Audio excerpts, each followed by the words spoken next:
Hi everyone, welcome back to another LeetCode problem. Today we are going to solve a LeetCode problem number 49, which is group anagram. Let's first understand the problem description. Given an array of strings, group the anagram together. You can return the answer in any order. हमें एक array दी जाएगी जिसमें हमारे पास different strings होंगी. उनमें से जो strings हमारे पास आपस में anagram होंगी, हमें उन्हें एक group में combine करना होगा. और second point जो हमारे पास यहाँ पे लिखा है वो ये है कि जो हमारे पास order है वो हमारे पास मैटर नहीं करता. ऑर्डर से मुराद हमारा यहाँ पे ये है कि फॉर एग्जांपल यहाँ पे ये हमारे पास एक इनपुट दी गई है और यहाँ पे हमारे पास उसकी आउटपुट है. सपोज करते हैं कि ये हमारे पास इनका ऑर्डर है, इसको हम कहते हैं कि ये हमारे पास ऑर्डर 1 है, इसका 2 है और इसका 3 है. तो हम ये कर सकते हैं कि इस ग्रुप को उठा के हम यहाँ पे रख सकते हैं और इस ग्रुप को हम उठा के यहाँ पे या यहाँ पे कहीं भी रख सकते हैं. तो इससे हमारे आंसर पर कोई इम्पैक्ट नहीं होगा. सेकंड, हमारे पास जो ग्रुप है उसमें जो स्ट्रिंग्स हैं हम उनका ऑर्डर भी स्वैप कर सकते हैं, लेकिन ये जो ऑर्डर होगा जो हम स्ट्रिंग्स होंगी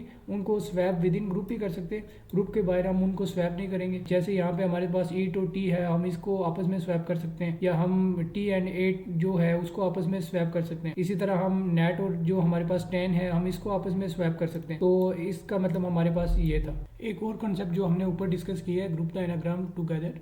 अगर आपको इस चीज़ का आइडिया नहीं है कि हमारे पास जो एनाग्राम है वो क्या होता है, in my previous video I solve a valid anagram problem. वहाँ पे मैंने डिटेल में एक्सप्लेन किया है कि हमारे पास एनाग्राम क्या होता है. Please check that video first.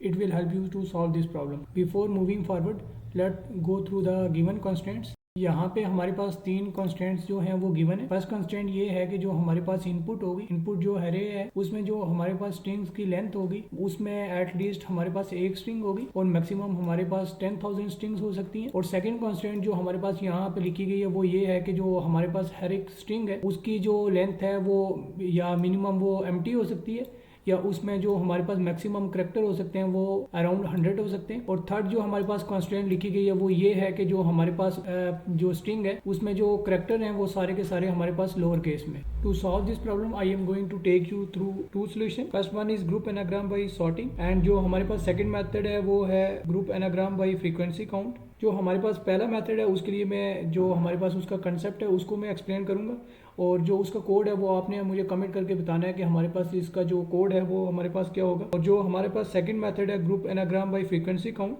उसमें मैं इसका कंसेप्ट एक्सप्लेन करूंगा, उसको कोड करूंगा और उसको मैं आपको ड्राई रन करके दिखाऊंगा. As we already know what is anagram. Anagram are those strings that contain same character and the frequency of each character must be equal, so we will take advantage of that. यहाँ पे मैंने input लिए, एक input array लिए. ये जो मैंने example ली है जो हमारे पास LeetCode की ऑफिशियल प्रॉब्लम है वहाँ से ये मैंने एग्जांपल लिए, और क्रॉसपोर्डिंग मैंने यहाँ पे एक हैश मैप बना दिया. इस प्रॉब्लम को हम जो सॉल्व करने जा रहे हैं वो हैश मैप के थ्रू सॉल्व करेंगे. हमारे पास जो कीज़ हैं, कीज़ में हमारे पास हैश मैप की जो हमारे पास यहाँ पे कीज़ हैं, कीज़ में हमारे पास जो सॉर्टिंग स्ट्रिंग है वो आएगी, और जो हमारा वैल्यू कॉलम है इसमें हमारे पास वो जो हमारे पास सॉर्टिंग स्ट्रिंग्स हैं उनके क्रॉसपोर्डिंग जो हमारे पास उनके ग्रुप्स हैं वो हमारे पास यहाँ पे स्ट्रिंग्स में आएंगे. फॉर एग्जांपल यहाँ पे मैंने एक वर्ड लिया है और क्रॉसपोर्डिंग जो हमारे पास इसके एनाग्राम बनते हैं वो हमारे पास REA एंड EAR है. और इनमें अगर हम देखें तो हमारे पास जो हर एक वर्ड की फ्रीक्वेंसी है वो सेम है, और जो हमारे पास इसमें करैक्टर हैं वो भी हमारे पास सेम है. तो हम कहते हैं कि जो R है उसके ये हमारे पास जो वर्ड्स आ रहे हैं ये हमारे पास, या स्ट्रिंग्स जो हमारे पास आ रही हैं ये इसके R के एनाग्राम है. अब जो हम फर्स्ट मेथड डिस्कस करने जा रहे हैं वो हमारे पास है ग्रुप एनाग्राम बाय सॉर्टिंग. तो फॉर एग्जांपल हमारे पास यही वर्ड जो R है, तो इसको हम सॉर्ट करें तो हमारे पास ये वर्ड बन जाएगा AER. इसी तरह हमारे पास जो इसके एनाग्राम है जैसे REA, इसको भी हम सॉर्ट करें तो हमारे पास जो वर्ड बन रहा है वो सेम बन रहा है. इसी तरह जो हमारे पास नेक्स्ट वर्ड है EAR, इसको अगर हम सॉर्ट करें तो हमारे पास अगेन जो वर्ड बन रहा है वो या स्ट्रिंग बन रही है वो सिमिलर बन रही है. तो ये हमारे पास फर्स्ट मेथड है कि हमारे पास जो भी स्ट्रिंग है हम उसको सॉर्ट करें. तो हम उसको सॉर्ट करने के बाद देखेंगे जो हमारे पास नेक्स्ट स्ट्रिंग आ रही है क्या सॉर्टिंग के बाद हमारे पास ये वही स्ट्रिंग बन रही है. अगर हमारे पास बन रही है तो हम कहेंगे कि ये जो हमारे पास स्ट्रिंग है या वर्ड है वो हमारे पास दूसरे वर्ड का एनाग्राम है. अब जो हमने एग्जाम्पल लिया, अगर हम इसी एग्जाम्पल को लेके चलें तो जो हमारे पास ईट वर्ड है अगर हम इसको सॉर्ट करें तो हमारे पास ये बनेगा A, E और T. अब इसको सॉर्ट करने के बाद देखेंगे कि क्या हमारा जो हमारा मैप है क्या हमारे पास मैप में ऐसा कोई वर्ड ऑलरेडी एग्जिस्ट करता है? नहीं करता। तो हम इसको क्या करेंगे कि जो हमारे पास सॉर्टिंग स्ट्रिंग है हम इसमें डाल देंगे ए ई और इसके अगेंस्ट जो हमारे पास ओरिजिनल जो अपना वर्ड था या स्ट्रिंग थी उसको हम यहाँ पे लिख लेंगे। उसके बाद हम नेक्स्ट वर्ड में जाएंगे, इसको अगेन हम सॉर्ट करेंगे। सॉर्ट करने के बाद हम देखेंगे कि हमारे पास सॉर्ट करने के बाद क्या वर्ड आता है। अगेन हमारे पास सेम वर्ड आया, तो इसको सॉर्ट करने के बाद हम देखेंगे कि क्या ये वर्ड ऑलरेडी हमारे मैपिंग फंक्शन में एग्जिस्ट करता है। ये वर्ड है जो है वो ऑलरेडी हमारे मैपिंग फंक्शन में एग्जिस्ट करता है। तो हम जो ओरिजिनल वर्ड है उसको अगेन अपने जो हमारे पास वैल्यू वाला कॉलम है उसमें सेम ग्रुप में लिख लेंगे। अब नेक्स्ट हम नेक्स्ट वर्ड पे जाएंगे 10। यहाँ पे हम इस वर्ड को सॉर्ट करेंगे। सॉर्ट करने के बाद हमारे पास जो वर्ड बन रहा है वो बन रहा है एंड। अब हम देखेंगे कि क्या ये वर्ड हमारे पास कीज में ऑलरेडी एग्जिस्ट करता है। ये हमारे पास ऑलरेडी एग्जिस्ट नहीं करता, तो हम इसको अपनी की में एक नया वर्ड डाल देंगे जो हमारे पास है जिसको एंड, और इसके क्रॉसपॉन्डिंग जो हमारे पास ओरिजिनल वर्ड है 10 वो भी हम डाल देंगे। इसी तरह हम नेक्स्ट वर्ड चेक करेंगे, इसको अगेन हम सॉर्ट करेंगे तो ये हमारे पास बन जाएगा EAET, और हम चेक करेंगे क्या ये ऑलरेडी हमारे मैपिंग फंक्शन में एग्जिस्ट करता है। अगर करता ये हमारे पास यहाँ मैपिंग फंक्शन में ऑलरेडी एग्जिस्ट करता है तो हम इसको इस ग्रुप में डाल देंगे। इसी तरह हम जो हमारे पास नेक्स्ट वर्ड है NAT को हम सॉर्ट करेंगे तो हमारे पास बन जाएगा ANT, और ये वर्ड जो हम फिर चेक करेंगे कि क्या ये वर्ड जो है वो हमारे मैपिंग फंक्शन में एग्जिस्ट करता है। ये ऑलरेडी एग्जिस्ट करता है, तो हम इसको अपना जो वर्ड है सॉर्टिंग वर्ड उसके अगेंस्ट जो हमारे पास ग्रुप है हम उसमें डाल देंगे एंड। इसी तरह हमारे पास जो नेक्स्ट वर्ड है, नेक्स्ट वर्ड हम चेक करेंगे। नेक्स्ट वर्ड जो है वो हमारे पास है बैट। हम इसको सॉर्ट करें तो हमारे पास बन जाती है स्ट्रिंग ABT। अब इसको हम चेक करेंगे कि क्या ये ऑलरेडी हमारे मैपिंग फंक्शन में मैप जो है उसमें एग्जिस्ट करती है। ये हमारे मैप में एग्जिस्ट नहीं करती, तो हम इसको यहाँ पे डाल देंगे, और ओरिजिनल स्ट्रिंग जो है इसको हम यहाँ पे डाल देंगे। और जो हमारे पास एंड टाइम पे रिक्वायरमेंट्स है तो वो हमने ये जो हमारे पास आउटपुट है हमने इसको रिटर्न करना है। अब अगर इसकी टाइम कम्प्लेक्सिटी की बात करें तो हमारे पास जो इसकी टाइम कम्प्लेक्सिटी है n log n, जो हमारे पास इसकी टाइम कम्प्लेक्सिटी है, जो हमारे पास इसकी time complexity n log n है, ये हमारे पास सॉर्टिंग की टाइम कम्प्लेक्सिटी है। और जो हमारे पास m, इसमें हमारे पास टाइम कम्प्लेक्सिटी है O of m। तो ये हमारे पास ये है कि हमारी जो स्ट्रिंग की जो लेंथ है वो हमारे पास क्या है। तो इस तरह हमारे पास जो ओवरऑल इसकी हमारे पास टाइम कम्प्लेक्सिटी बन गई है वो बन गई m n log n। ये हमारे पास इसकी टाइम कम्प्लेक्सिटी है। तो क्या हमारे पास इससे बेहतर सोल्यूशन कोई एग्जिस्ट करता है? तो हमारे पास इससे बेहतर सोल्यूशन एग्जिस्ट करता है। तो इस सोल्यूशन का मैं कोड नहीं कर रहा है, इसका कोड जो आपने करके कमेंट बॉक्स में कमेंट करना है। Now let's move to the method 2। और जो हमारा दूसरा मेथड है वो है group anagram by frequency count. As we already know, in anagram the frequency of each character is same, so at this time we will take advantage of that. Now let's again take the same example. We have a string R and the anagram of R. Now in this method, instead of sorting, we count frequency of each character or letter in all strings. If a frequency of a character in a string is similar to another, then we group them together. Like here, the word R has A1, R1 and E1. Similar इसी तरह जो हमारे पास दूसरे words हैं जैसे REA और EAR, इनकी भी हम फ्रीक्वेंसी देखेंगे R1, E1 और A1, E1, A1 और R1। तो क्या हम इसमें ये देखेंगे कि क्या जो हमारे पास लेटर हैं तो क्या उनकी जो फ्रीक्वेंसी है डिफरेंट जो हमारे पास स्ट्रिंग्स हैं उनमें सिमिलर है। अगर उनकी जो हमारे पास जैसे हमारे पास ये 3 वर्ड्स हैं तो इनकी जो हमारे पास स्ट्रिंग्स हैं या जो हमारे पास वर्ड्स हैं इनकी जो हमारे पास आपस फ्रीक्वेंसी है तो वो सिमिलर है, तो हम इन तीनों को एक ग्रुप कर देंगे और हम ये कहेंगे कि ये जो है ये हमारे पास सिमिलर ग्रुप से बिलोंग करते हैं और ये हमारे पास एनाग्राम है। Now let's move to the LeetCode problem example. यहाँ पे मैंने वही जो हमारे पास लीड कोड की एग्जांपल थी वो ले ली है और यहाँ पे मैंने अगेन हैश मैप ले लिया। इस बार हम क्या करेंगे कि जो हमारे पास हर एक जो स्ट्रिंग है उसके हर एक लेटर को देखेंगे और उसकी फ्रीक्वेंसी देखेंगे। जैसे हमारे पास यहाँ पे E 1 टाइम, A 1 टाइम और T जो है वो 1 टाइम रिपीट हुआ। अगर यहाँ पे हमारे पास T 2 टाइम आता तो हम यहाँ पे T की जो फ्रीक्वेंसी लेते वो 2 टाइम लेते। अब हम ये देखेंगे कि ये जो हमारे पास वर्ड है, ये जो हमारे पास फ्रीक्वेंसी काउंट या फ्रीक्वेंसी स्ट्रिंग आई है, क्या ये हमारे पास मैप में ऑलरेडी एग्जिस्ट करती है या नहीं करती। अगर नहीं करती तो हम इसको मैप में डाल देंगे। जैसे यहाँ पे E1, A1 और T1। अब जो हमारे पास ओरिजिनल वर्ड है उसको हम अगेन ग्रुप में डाल देंगे। देन हम नेक्स्ट वर्ड में मूव करेंगे, उसको देखेंगे कि क्या इसका हमारे पास जो फ्रीक्वेंसी काउंट है वो हमारे पास क्या है, और इसको अगेन हम ग्रुप में डाल देंगे। जो क्योंकि ये जो हमारे पास फ्रीक्वेंसी काउंट है वो ऑलरेडी हमारे पास यहाँ पे एग्जिस्ट करता है मैप में, तो हम इसको इसी ग्रुप में डाल देंगे। अब हम नेक्स्ट वर्ड पे मूव करेंगे 10। अब हम इसका फ्रीक्वेंसी काउंट देखेंगे, यहाँ पे T1, A1 और N1 है। तो ये जो वर्ड है ये हमारे पास ऑलरेडी हमारे मैप में एग्जिस्ट नहीं करता, तो हम एक नई फ्रीक्वेंसी स्ट्रिंग में डाल देंगे और यहाँ पे हमारे पास ओरिजिनल जो वर्ड है वो आ जाएगा। इसी तरह हम जो हमारे पास नेक्स्ट वर्ड है उसका चेक करेंगे, वो हमारे पास A1, T1 और E1 है। ये हमारे पास ऑलरेडी मैप में एग्जिस्ट करता है, तो हम इसको अपने मैप में डाल देंगे, जो हमारे पास ATE है। अच्छा, इसी तरह हमारे पास जो बाकी नेक्स्ट 2 वर्ड्स हैं उनके लिए भी हम चेक करेंगे। जैसे नेट के लिए हम चेक करेंगे N1, A1 और T1। तो ये हमारे पास ऑलरेडी यहाँ पे एग्जिस्ट करता है, तो हम इसको इस ग्रुप में डाल देंगे। देन हम ये करेंगे कि जो हमारे पास नेक्स्ट वर्ड है बैट, उसके लिए हम अगेन चेक करेंगे कि जो हमारा बैट वर्ड है उसकी फ्रीक्वेंसी काउंट क्या है। तो हमारे पास B1, A1 और T1 ये ऑलरेडी हमारे पास है, हमारा जो मैप है उसमें एग्जिस्ट नहीं करता, तो इसको हम यहाँ डाल देंगे B1, A1 और T1। और यहाँ पे हम इसकी जो ओरिजिनल जो हमारे पास स्ट्रिंग थी हम उसको डाल देंगे। अच्छा, इसकी अगर हम टाइम कम्प्लेक्सिटी की बात करें तो जो हमारे पास टाइम कम्प्लेक्सिटी है, एक तो है हमारे पास O(m), ये जो हमारे पास स्ट्रिंग है, जैसे यहाँ पे हमारे पास स्ट्रिंग है, जो हमारे पास सबसे बड़ी स्ट्रिंग है उसकी जो लेंथ है, जो लेंथ ऑफ स्ट्रिंग है उसको हम कहेंगे कि ये हमारे पास O(m), और इसकी O(n) जो हमारे पास पूरी अरे है या स्ट्रिंग जो दी गई है उसकी जो हमारे पास लेंथ है उसको कहेंगे। और जो हमारे पास कंबाइन इसकी टाइम कम्प्लेक्सिटी बन के आएगी वो है O into M into N। तो ये हमारे पास इसकी टाइम कम्प्लेक्सिटी है। और ये जो हमारे पास सोल्यूशन है, जो हमने पहले सोल्यूशन लिया था, जो हमने सॉर्टिंग के थ्रू निकाला था, उससे हमारी जो ये टाइम कम्प्लेक्सिटी है ये उससे हमारा ये वाला सोल्यूशन जो है उस पहले वाले सोल्यूशन से फास्टर है। First let me write down the code, then we will dry run the code. So let's start writing the code।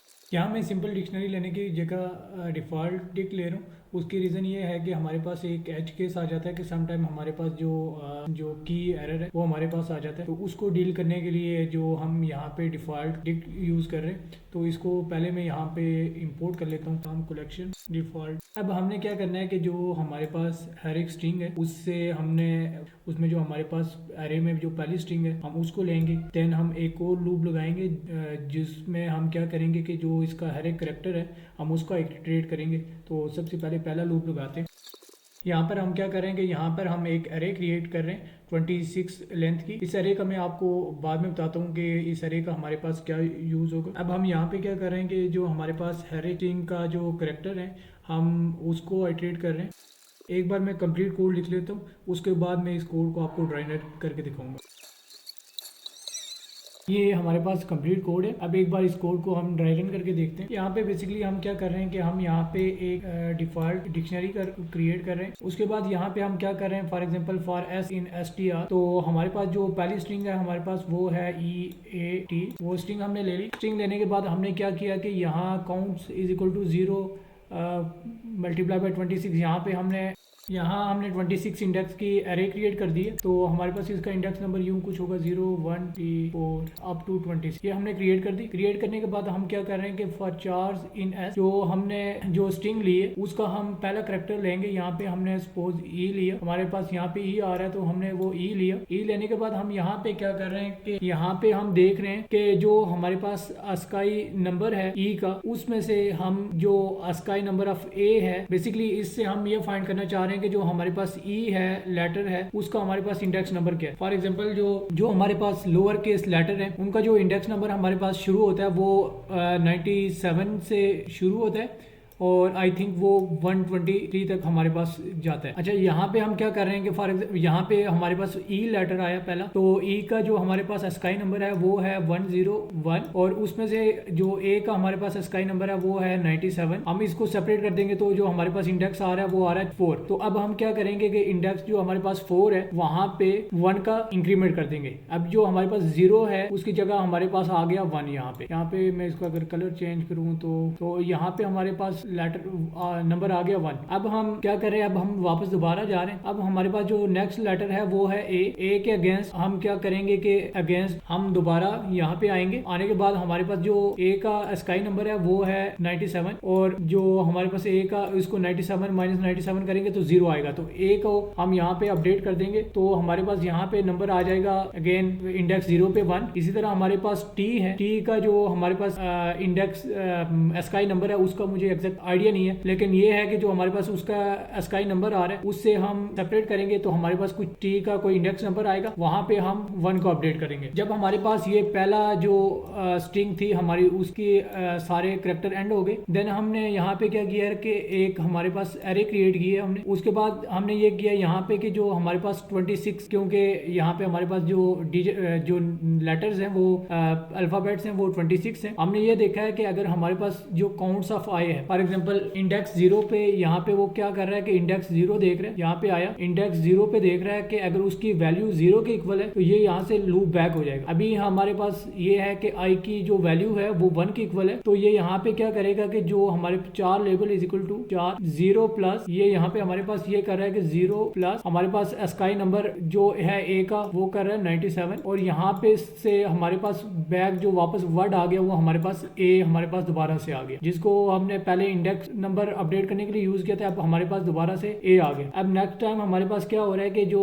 Anagram हमारे पास की है जो हमने ऊपर डिफॉल्ट डिक्शनरी क्रिएट की हुई है वहां पे हमारे पास 4 का जो लेबल है वो और जो हमारे पास उसका काउंट है वो आ रहा है। अब यहाँ पे हमारे पास वो आ जाएगा A1। अब हम यहाँ से वापस लूप बैक होंगे। अब ये क्या करेगा, यहाँ पे I की वैल्यू हो गई हमारे पास 1, 0 पहले थी, अब ये हमारे पास वैल्यू हो गई 1। अब 1 इनको वो चेक करेगा, इंडेक्स 1 पे जाके देखेगा उसकी वैल्यू हमारे पास 0 है, ये अगेन लूप बैक हो जाएगा। देन 2 के लिए चेक करेगा, फिर हमारे पास वैल्यू 0 है इंडेक्स 2 पे, ये फिर लूप बैक हो जाएगा। फिर हमारे पास यहाँ पे इंडेक्स 3 पे जाएगा, फिर लूप बैक हो जाएगा। जब इंडेक्स 4 पे जाएगा तो हमारे पास यहाँ पे उसको वैल्यू मिलेगी 1, तो यहाँ पे वो ये करेगा कि हमारे पास जो आई की वैल्यू है वो 4 है, 4 प्लस 97, तो ये हमारे पास जो वैल्यू बन जाएगी वो 101 बन जाएगी। तो ये हमारे पास वापस हमें रिटर्न कर देगा ई। तो ई के अगेंस्ट हमारे पास ई यहाँ पे हमारे पास आ जाएगा। नेक्स्ट टाइम वो क्या कर रहा है कि एनाग्राम में हमारे पास जो कैरेक्टर है ई और उसका जो हमारे पास वैल्यू काउंट था 1, उसको हमारे पास डिफॉल्ट जो डिक्शनरी है वहां पे भेज रहे, सॉरी वो हमारे पास यहाँ पे की में हमारे पास जो हमने एरे क्रिएट किया वहां पे हमारे पास उसकी वैल्यू भेज रहे। तो अब हमारे पास एरे में जो वैल्यू आ गई वो है A1 और E1। अब नेक्स्ट टाइम ये क्या करेगा कि हमारे पास नेक्स्ट हमारा लूप रन होगा 5 के लिए, देन 6 के लिए, देन 7 के लिए, जब तक हमारे पास Z नहीं आ जाता तब तक ये हमारे पास लूप रन होता रहेगा। इसी तरह हमारे पास जो T की वैल्यू है वो भी है 1। जब हमारे पास ये आइट्रेशन पहली स्ट्रिंग के लिए कंप्लीट हो गई, देन वो यहाँ पे क्या कर रहा है कि फ्रीक्वेंसी काउंट हमारे पास ये जो तीनों स्ट्रिंग्स आ रही हैं इनको आपस में ज्वाइन कर रहा है और T1 इनको ज्वाइन करने के बाद ये हमारे पास क्या कर रहा है कि यहाँ पे जो हमारे पास एनाग्राम डिफॉल्ट डिक्शनरी थी वहां पे हमारे पास इस जो हमारे पास ये स्ट्रिंग आई है इसको और उसकी अगेंस्ट जो हमारे पास ये पहली स्ट्रिंग थी E80 उस दोनों को हमारे पास वहां अपेंड कर रहा है। जैसा वो हमने हैश मैप में देखा था कि हमारे पास यहाँ पे फ्रीक्वेंसी आ जाती है, ये फ्रीक्वेंसी हमारे पास यहाँ पे आ जाएगी और उसके अगेंस्ट जो हमारे पास E80 वैल्यू है वो यहाँ पे आ जाएगी। अब नेक्स्ट टाइम वो क्या करेगा, यहाँ पे हमारे पास दोबारा ये रन होगा यहाँ पे। अब हमारे पास जो